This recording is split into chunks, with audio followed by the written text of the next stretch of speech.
हे बुद्ध भगवान, जो मेरी वीडियो को लाइक और सब्सक्राइब करेगा उनकी माँ को हमेशा खुश रखना। वीडियो को शुरू करते हैं। यह उन दिनों की बात है जब एक सन्यासी सेब के बाग में अपना समय व्यतीत कर रहे थे। उस समय तक सन्यासी की प्रसिद्धि दूर दूर तक फैल चुकी थी। लोग अपनी चिंताओं और समस्याओं का समाधान खोजने के लिए दूर दूर से सन्यासी के पास आते थे। ऐसे ही एक दिन जब सन्यासी सेब के जंगल में लोगों को उपदेश दे रहे थे तो एक आदमी अपने 24-25 साल के बेटे के साथ सन्यासी की ओर आ रहा था। जब वे उपदेश स्थल के पास पहुंचे तो सन्यासी ने उनकी ओर देखा और इशारा किया। उसके पास बैठने के लिए जब उपदेश समाप्त हो गया और सभी लोग चले गए तब सन्यासी ने उस व्यक्ति को अपने पास बुलाया और बैठने को कहा। चारों ओर हरियाली थी, मौसम सुहाना था, तरह तरह के पक्षियों की आवाजें गूंज रही थीं। ऐसा नज़ारा देखकर उस व्यक्ति को अंदर से बहुत शांति महसूस हो रही थी। इसके बाद सन्यासी ने उस व्यक्ति से आने का कारण पूछा। इस पर वह व्यक्ति बोला, हे महात्मा, मैं अपने बेटे को आपसे मिलवाने के लिए 2 दिन की लंबी यात्रा कर आया हूँ। यह मेरा इकलौता बेटा है और वह हर वक्त थका रहता है। ऐसा लगता है कि इसमें जान ही नहीं है। इसका स्वभाव भी काफ़ी चिड़चिड़ा हो गया है। अगर हम इसे कुछ भी कहें तो यह हमारी छोटी छोटी बातों पर गुस्सा हो जाता है। इसकी देखने की क्षमता भी उम्र से पहले ही कमजोर हो गई है और उसके बाल भी सफेद हो रहे हैं। इतनी कम उम्र में बूढ़ा दिखने लगा। मैं समझ नहीं पा रहा हूं कि उसके साथ क्या हो रहा है। हे सन्यासी, मुझे अपने बेटे की बहुत चिंता हो रही है। मैं अपने बेटे को डॉक्टर के पास ले गया तो उन्होंने कुछ दवा दी और कहा, बेटा कम तनाव ले। वह अपने दिमाग पर बहुत अधिक तनाव लेता है, इसीलिए उसकी यह हालत है। लेकिन उन्हें बहुत समझाने के बाद भी मुझे तनाव का मतलब समझ नहीं आया। मुझे नहीं पता कि तनाव क्या है, इसका कारण क्या है और इसे कैसे दूर किया जाए मेरे बेटे के मन की। लेकिन सबसे पहले मुझे यह समझना होगा कि तनाव क्या है, इसलिए मैं आपके पास आया हूँ। सन्यासी, कृपया मेरी समस्या का समाधान करें। ये सुनकर सन्यासी ने उनके बेटे को बहुत ध्यान से देखा। उसके चेहरे को देखा, उसकी आंखों को देखा, फिर उसके हाथों की नाड़ी भी जांची। ये सब अनुष्ठान करने के बाद सन्यासी ने उस व्यक्ति से कहा कि तनाव कोई भी नहीं लेना चाहता, लेकिन फिर भी यह तनाव व्यक्ति के दिमाग को दीमक की तरह जकड़ लेता है और व्यक्ति को पता भी नहीं चलता कि वह तनाव में है। लेकिन अगर व्यक्ति तनाव के कारणों को अच्छे से समझ ले और तनाव के बारे में एक पैमाना बना ले जिससे उसे पता चल सके कि वह कितना तनावग्रस्त है, तो वह इस समस्या का समाधान भी ढूंढ सकता है। सबसे पहले यह समझ ले कि तनाव क्या है। जब भी कोई व्यक्ति काम कर रहा हो लेकिन उसका मन कल्पनाओं में भटक रहा होता है, इसलिए उसके शरीर और दिमाग के बीच एक दूरी बन जाती है। यह दूरी जितनी अधिक होती है, व्यक्ति उतनी ही देर तक बेहोशी की स्थिति में रहता है और शरीर और मन के बीच के इस तनाव को ही तनाव कहा जाता है।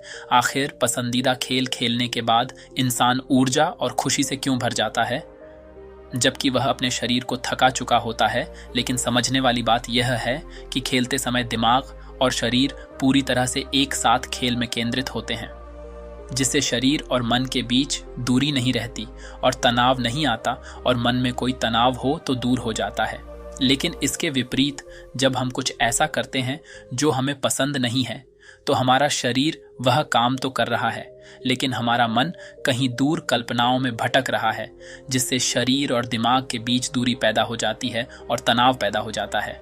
इसलिए ऐसा करना चाहिए, एक समय में केवल एक ही काम करना चाहिए और अपने शरीर और दिमाग की सारी शक्ति उसी एक काम में लगानी चाहिए ताकि व्यक्ति के अंदर तनाव पैदा न हो।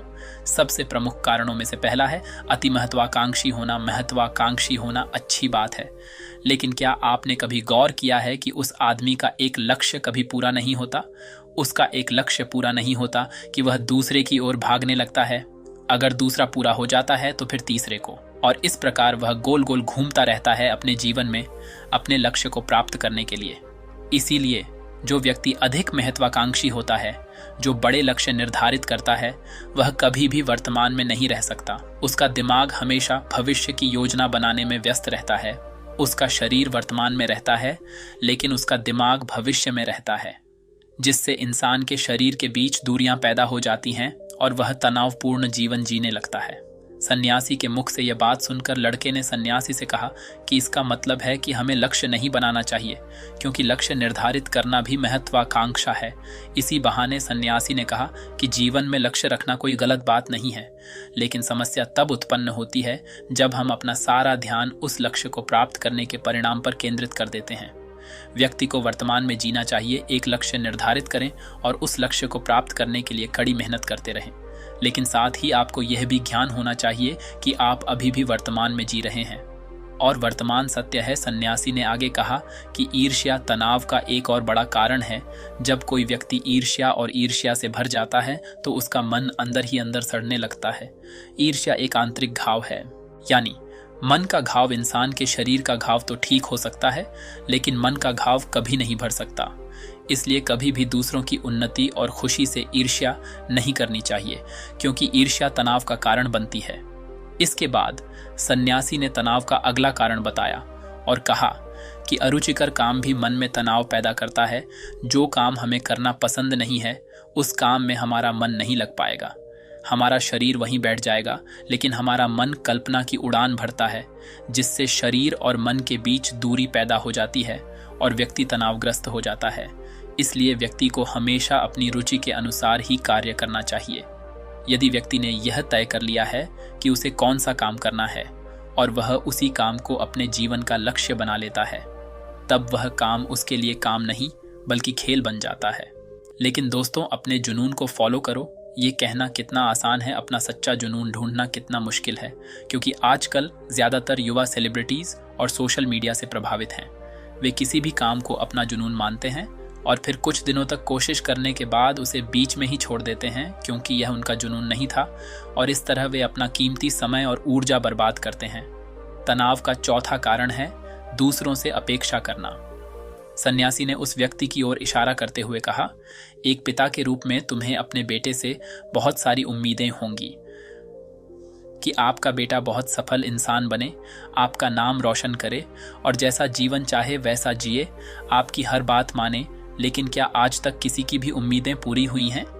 जब भी कोई व्यक्ति दूसरे से कुछ अपेक्षा करने लगता है तो वह अनजाने में तनाव पैदा करना शुरू कर देता है। खुद के लिए जरा सोचिए, अगर आपका बेटा आपके मुताबिक काम नहीं कर रहा है और वह वैसा नहीं बन रहा है जैसा आप उसे बनाना चाहते हैं, तो निश्चित तौर पर तनाव आपके दिमाग पर हावी हो जाएगा। आप तनावपूर्ण जीवन जीने लगेंगे और इस तनाव में आप इस तरह व्यवहार और बातचीत करेंगे कि आपके अपने बेटे के साथ संबंध बद से बदतर होते चले जाएंगे। इसलिए व्यक्ति को दूसरों से अपनी क्षमता से कम उम्मीदें रखनी चाहिए, और अगर आप पूरी तरह से तनाव मुक्त रहना चाहते हैं तो दूसरों से उम्मीद करना बंद कर दें। इसके बाद सन्यासी ने कहा कि शारीरिक कष्ट भी मनुष्य के तनाव का एक कारण है।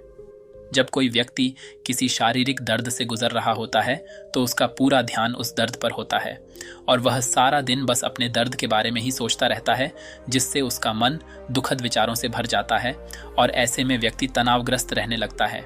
ये सब सुनकर वह व्यक्ति बोला कि हे सन्यासी, शारीरिक कष्ट किसी भी व्यक्ति को हो सकता है, तो क्या वह व्यक्ति जीवन भर तनाव में रहेगा? इसका उत्तर देते हुए सन्यासी ने कहा कि मनुष्य को यह समझना चाहिए कि हमारा जीवन दुख का आधार है।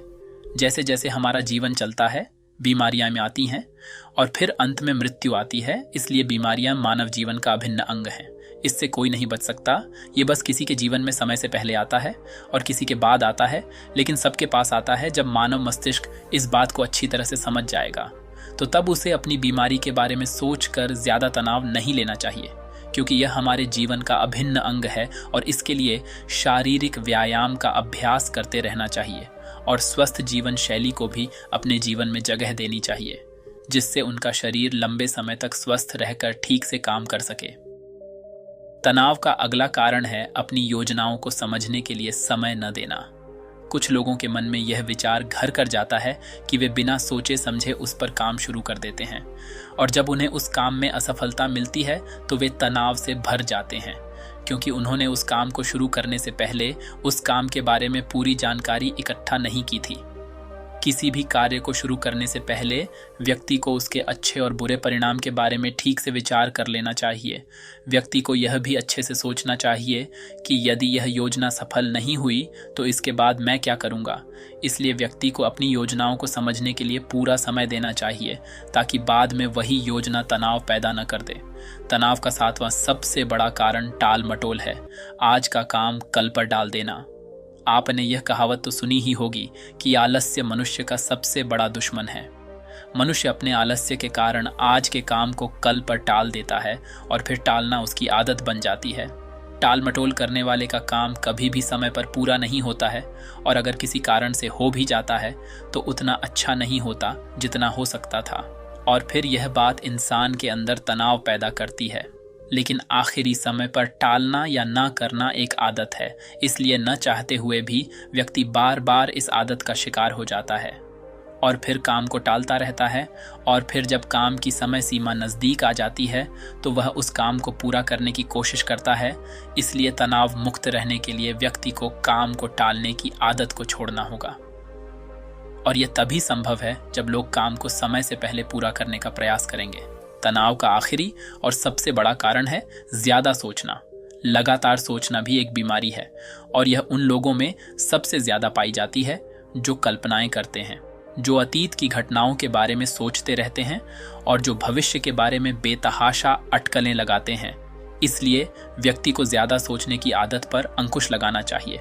उसे जितना हो सके खुद को काम में व्यस्त रखने की कोशिश करनी चाहिए और प्रतिदिन ध्यान के अभ्यास को अपने जीवन का हिस्सा बनाए। सन्यासी के मुख से ये सभी बातें सुनकर वह व्यक्ति हाथ जोड़कर बोला, हे सन्यासी, मेरा बेटा अभी सिर्फ 20 साल का है और उसे इतनी समझ भी नहीं है कि वह सभी बातों का पालन कर सके।